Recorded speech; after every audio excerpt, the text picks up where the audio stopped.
इस वक्त हमारे साथ मौजूद हैं BDS डॉक्टर सनम हुसैन।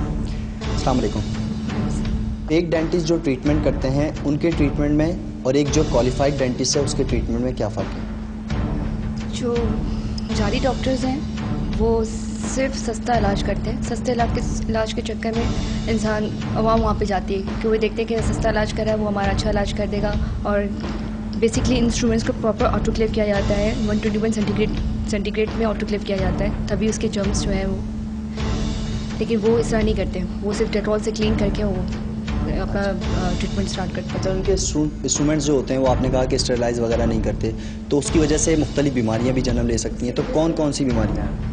उसी वजह से ही बीमारियाँ होती हैं क्योंकि स्टेरलाइज नहीं होती, उससे जर्म्स होते हैं, वो ट्रांसफ़र होते हैं पेशेंट्स में, उसी वजह से बीमारियाँ होती हैं। हेपेटाइटिस B है, C है, ये खास तौर पर बीमारियाँ होती हैं। वो जो मटेरियल यूज़ करते हैं फेक डॉक्टर्स, वो खुद बनाते हैं लेबॉर्ट्री वगैरह? वो मटेरियल बेसिकली वो यूज़ नहीं करते जो क्वालिटी जो हम यूज़ करते हैं। उनकी क्वालिटी में फ़र्क होता है। जो एक अच्छा डॉक्टर जो यूज़ करता है उसकी क्वालिटी में फ़र्क होता है। क्या ये माफिया बन चुके हैं अब जी जाली डॉक्टर? जी, डॉक्टर माफिया बन चुका है। ये सिर्फ पैसे कमाने का एक ज़रिया है और सिर्फ लोगों आवाम की ज़िंदगी के साथ खेलते हैं, सिर्फ पैसा कमाने के चक्कर।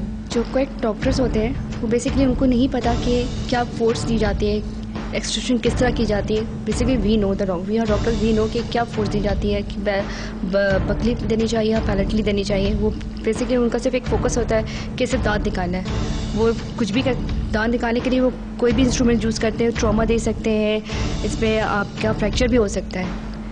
लेकिन लोगों को ये आइडिया नहीं होता कि उनका वो दांत निकालने के चक्कर में उनको वो क्या डिजीज़ दे रहा है या उनको क्या वो फ्रैक्चर दे रहा है, क्या उनको ये आइडिया नहीं होता। आपकी नॉलेज में है कि कितने केसेस ऐसे आए जो बिगड़ कर आपके पास पहुँचे? बहुत सारे केसेस होते हैं जो फ़िलहाल तो उनका ट्रीटमेंट बहुत अच्छा होता है, लेकिन बाद में वो एग्रीवेट होता है, पेन होता है, उनको इन्फेक्शन हो जाते हैं, सिस्ट हो जाती है, एब्सेस हो जाता है, जो हमें उनको पहले ट्रीट करना होता है। पहले हमें इन्फेक्शन को ट्रीट करते हैं थ्रू एंटीबायोटिक्स, फिर उसके बाद हम इलाज करते हैं। तब तक पेशेंट सफ़र में होता है, पेन में होता है, जस्ट बिकॉज ऑफ दिस के वो सही इलाज नहीं करते, सही ट्रीटमेंट नहीं करते।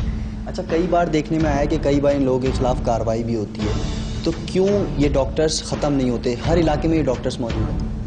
गवर्नमेंट को चाहिए कि वहाँ पे छापा मारे, सर्च करें कि कौन कौन डॉक्टर्स, उनको चाहिए कि वो इन सबको बंद करें। मैं इनसे ये कहूँगी कि आप प्लीज़ मयार को देखें, क्वालिटी को, काम को देखें, ताकि आप सस्ते ट्रीटमेंट के चक्कर में अपनी ज़िंदगी के साथ खेलें।